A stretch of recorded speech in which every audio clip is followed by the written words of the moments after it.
Okay, welcome to today's lesson here. We're going to be looking at the beginning of the French Indian War and what caused it. So you can hear some music in the background. That's our lovely band, so it'll be just a nice little background tune. Okay, one more question for today. Do you think that people are protective of their property? Push pause, answer this question, think about it here for a couple seconds. Okay, I would say personally that I think that yes, people are very, very protective. Here's a funny random story I found a couple years back. It says, when Carol Lamont and her partner Rob Hoffman came home from work Wednesday, it didn't take long before they realized something was missing. About a foot-wide chunk of their backyard deck and railing. The back deck of their home at 618 Kingsley Avenue was cut off by the developer of a house next door. It's a matter of principle. It's my property, said the owner. So here's what happened exactly. Their deck went into somebody else's property line by a foot.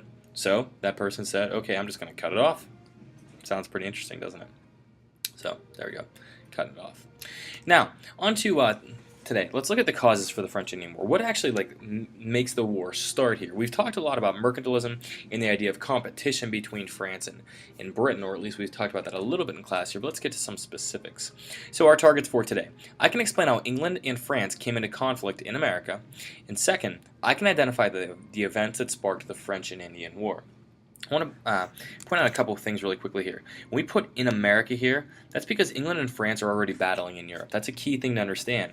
And the other thing that I want to kind of emphasize is the name French and Indian War is kind of a funny thing because the French and Indian War is named after the two enemies of Britain in this war, the French and the Indians, or Native Americans, because they were battling against the British. That's not the name that it would have everywhere else in the world. The name that it actually has everywhere else in the world is, and I can't type this, I can only draw it with my finger, so I apologize for this, but it is the 7 Years' War.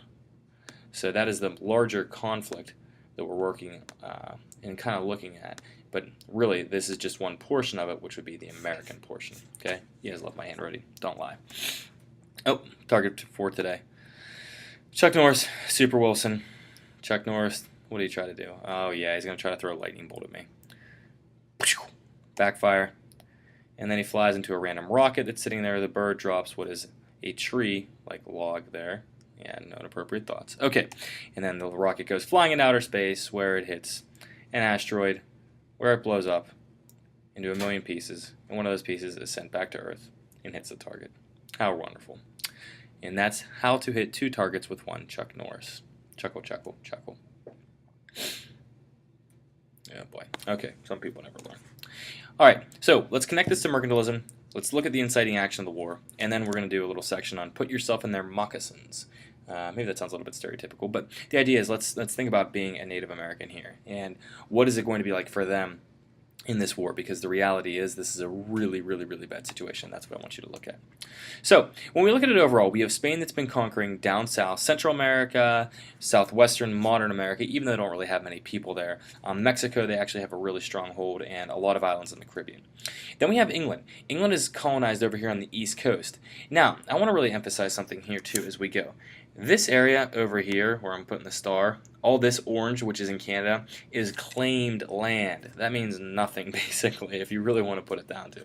But they're claiming this land in Canada, so they're saying this is our land, you know, whatever. It doesn't really hold much water, and we'll talk about why later on here in the unit. France, then, is claiming all of this land. They're claiming a ton of land here. In truth, though, France isn't really using a ton of the land. What France has done, though, is they set up a system of forts that are going along the Mississippi River, and that's where they actually do have a little bit of authority. And then they have a handful that are over here on the East Coast. They build one at this exact location here, which is at the point of a couple different rivers, and that causes a big, big issue that we're going to talk about now. So what is France's deal here in America? What do they want? Because we've talked a lot about England colonizing, they're growing tobacco and sending it back to Europe, and also some other cash crops. And then you also have, in other locations, there are people that are coming over for religious freedom. How about France? What is their goal? What are they doing here? Well, they're really interested in the fur trade. It was super profitable for France, and very intriguing to England, to be quite honest. And it led the English west over the Appalachian Mountains into what is known as the Ohio River Valley, which is, well, maybe right where we are in Pittsburgh now. So you can see some fur skins there. Sounds kind of bad, but hey, it's a reality. And think about it at this point in time. Do you guys think people are going to like fur skins when we're talking about living in climates with cold winters? The answer is definitely yes. It's a good thing to keep you warm and maybe even stylish too. In the Ohio River Valley, you have France claiming the land, and then you have a British company, the Ohio Company, led by a man named Christopher Gist, who came over and they actually etched into a stone in February 1751 that this land was theirs. Obviously, etching something into a stone and not being present doesn't really mean a whole lot, but nonetheless, that was the way that these two groups are going to be working together, and you're going to, or not, I shouldn't say working together, but working against each other, because both are claiming land. And when you're a rival and you claim the same area, that's probably going to lead to some problems, and it obviously will. So the area that we're really looking at here is in Pennsylvania. It's the western portion of Pennsylvania. Now, one thing I really want to be specific with, and when you look at the western portion here, and let's say that we have our mountains, and I'm just going to give, well, that's not very good. That's a really rough thing. The eastern portion of Pennsylvania has already been settled over here. This western area, especially right here, which is where the Three Rivers are in Pittsburgh, that has not yet been settled because it's west of the mountains. It's too difficult to get across the mountains, and that's where we're going to see our issues arise. So this is what we're going to be fighting over here, with the French claiming it and the British claiming it, and obviously that's going to lead to some issues. Now we have this really famous person in American history is about to make their coming out party here, where they're going to have their first big event. It's kind of funny to think about this person and how they play such a big role in a way that you wouldn't think. But this is a 22-year-old major at the time. He was sent to deliver a letter to the French basically saying, you know what, get out, okay?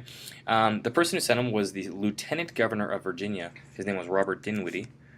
Unfortunate. Now, Lieutenant Governor, I want you to look at this. Lieutenant, implying military, governor, that would be a government leader. Interesting title, right? Anyways, this major, this 22-year-old, was invited to stay for dinner. The French were bragging about how they're taking control of the whole Ohio River Valley, and then at the same time he's got a letter telling them they need to leave. Awkward. And yes, it was very awkward. So, this young major is this guy right here, who soon is going to become, well, George Washington. It's kind of cool to think about George Washington being the person who actually starts the French and Indian War. Or maybe just surprising. The new orders that Washington was given was to establish a fort where the Allegheny and Monongahela rivers met, which is the modern-day point, the confluence of the three rivers, or the joining of the three rivers. There's one big problem, though. The French already had one there. Ugh, that's going to be a big issue, which was known as Fort Duquesne. And the French actually had a very strong presence in the area. They recognized how important that location was in terms of strategic locationing of troops and such. So, Washington had to move slightly away from there to make a separate fort. And he was told not to use force. Let's not get violent here. Just build your fort. Let's be peaceful. But then he got caught in a little bit of a predicament here where he had to make a decision. So let's think about making important decisions in history. What would you do? Like, let's imagine that you were in George Washington's shoes here. So here's the info that Washington has at the time. Here that 50 French troops were scouting the area where his little fort is, which is known as Fort Necessity. What do you do when you have 40 troops? And you know that there are many more French troops back at Fort Duquesne. So, you're George Washington. Do you attack them? Do you run and hide? Do you try to sneak up on them and take them out? Think about it. Explain your answer. Pause it, 30 seconds. Think about it. Go. Now, what did he actually do? Well, this leads to the Battle of Jumonville Glen, which was actually more of a massacre. He decided to ambush the French soldiers. He actually had some Native Americans in the area that were helping him out, and he lost control of them in specific, and almost all of the French soldiers get killed, and not only killed, but some of it's really bad too, because the Native Americans scalp them and things like that, which is pretty bad. So what ends up happening is word gets back to the French, and remember they had many more people back at the base at Fort Duquesne, so they sent out 600 soldiers to meet Washington. 600 against 40, not good odds. And he ends up surrendering at Fort Necessity. And this is really the starting action of the war. Now, obviously, when he surrenders, he's not killed, and he is not taken by the French permanently. He will be set free here relatively soon, but kind of a bad situation overall here. So there's what Fort Duquesne would have theoretically looked like back in the day. So if you put this into perspective, there's Fort Duquesne. This is what we're looking at here, is at this exact location over here, not the star over to the right. I'm not sure where that's actually from, but nonetheless, you can see the idea here. So there's some big questions that we need to answer. First off, is this going to become a real big conflict, or is it just small? You know, how is this going to affect the English colonies too now? Because this is a battle between Britain and France, but it's right by the colonies. So are the colonies going to have to get involved, or are they going to be uninvolved? we're going to see this actually plays a huge factor in leading into the Revolutionary War, because the colonies do get involved in a lot of different ways, let's say. What role will the Native Americans play too? Because the Native Americans, there are a lot of Native Americans, they know the land, and they have a different battle strategy than the Europeans do. And given the terrain or the geography in America is far different than Europe, the Native Americans actually are going to play a super important role in this battle and helping sides to win. So we'll look at that here soon.